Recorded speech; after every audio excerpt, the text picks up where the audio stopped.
Scott Findlay.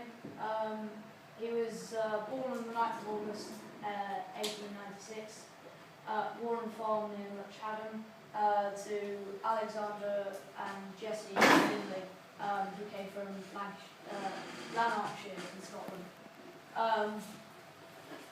So by 1897, the Findlays had moved to Sawtrees Farmhouse, which is here in Thundridge, and were farming there as tenants of Francis Purr of Youngsbury Estate. The farm itself was a mixed and arable livestock farm, a mile from Cold Christmas and overlooking the River.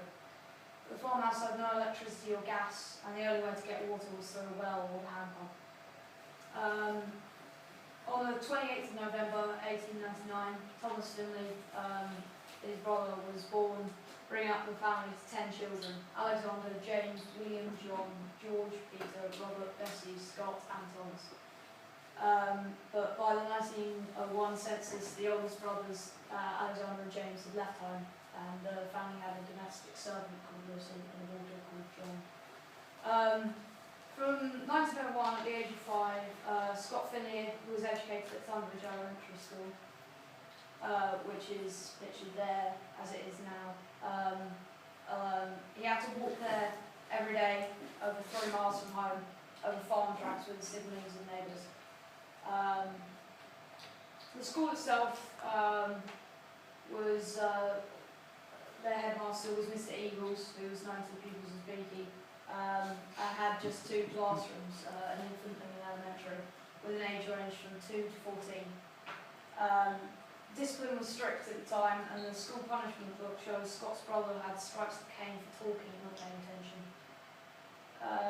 The school were occasionally visited by old boys of the school on leave with the Army or Navy, and Empire Day was celebrated every year, with the children being updated on military news at the time.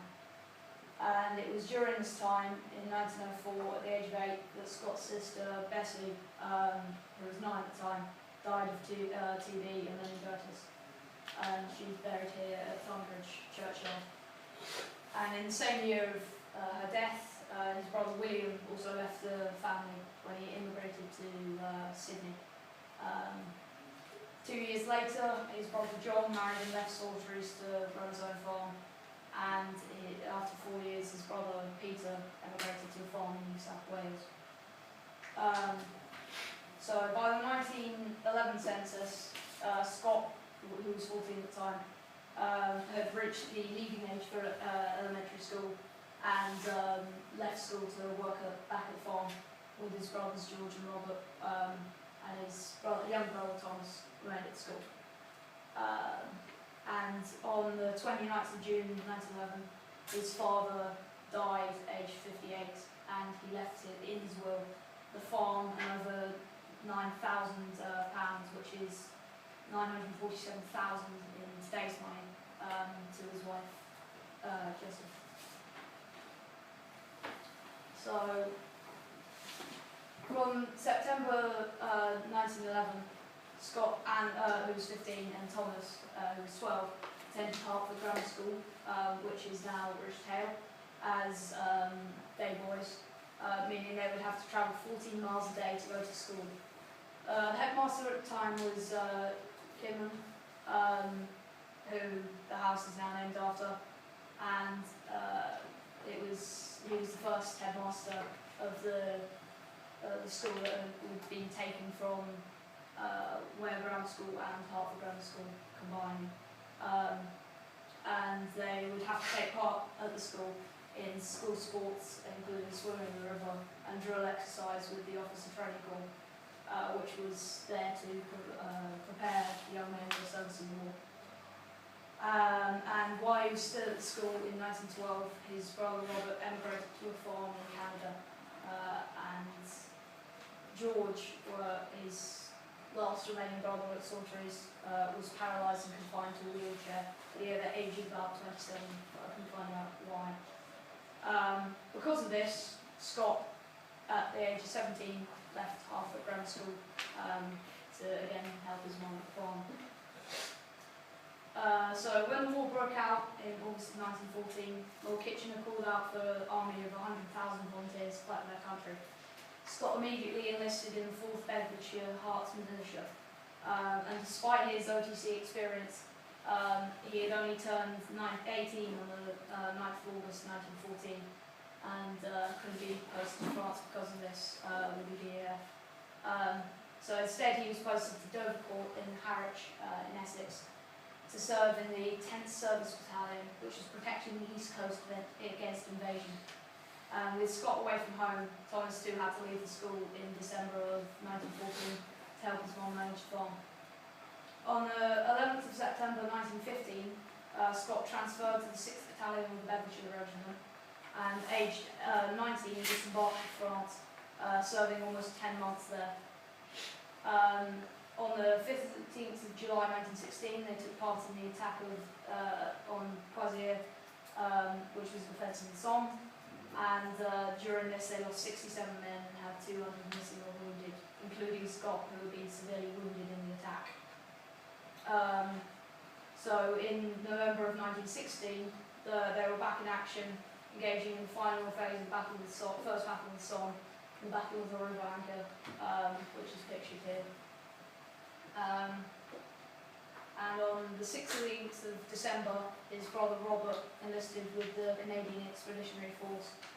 And though he was exempt from conscription because he was a farmer, his brother also Thomas enlisted in the army. In April 1917, they were involved in the Battle of Arras. On the 9th of April, they were fighting on the first Battle of the River Scarpe. And then on the 23rd of April in 1917, the second Battle of the Scarpe, and then the Battle of Arlo, which left only 58 men returning. On the 31st of June 1917, after 2 years in France, the 6th Bedfords were posted to support soldiers in the 3rd Battle of Ypres, and the Battle of Saint-Julien or Passchendaele. Casualties were terrible, and several of Hartfordians such as Frank Page died here. After coming home in October, Scott was then commissioned to second lieutenant to replace deceased lower-ranking officers. With his promotion, he was posted to the 19th Manchesters. But now he was in a dangerous position as British Army junior officers often led the assaults from the front trenches, and therefore were often first to be killed. On February 1918, Scott's Findlay's battalion were disbanded and men were transferred into the 16th and 17th Manchester Service Battalions. And during the Spring Offensive, in March of 1918, they were part of the Battle of Saint-Quentin defending Amiens against the German attack. And as part of the German Georgette offensive in April 1918, they were involved in the Battle of the River Lys to the east of Ypres, while they forced the Germans to retreat. Between the 8th and the 11th of May 1918, Scott Findlay, aged 21, was killed in an accident near Zonneville, and his body was never recovered. In September of 1918, a memorial service was held in St Mary's Church in Thundridge for 3 local men, including Scott, and his family inscribed his name at the base of his sister's stone cross. The Thundridge War Memorial is also inscribed with his name, and he's named a time clock on panel 120 with the 19th Manchester Regiment. Hartford Grammar School, his photograph was added to those in the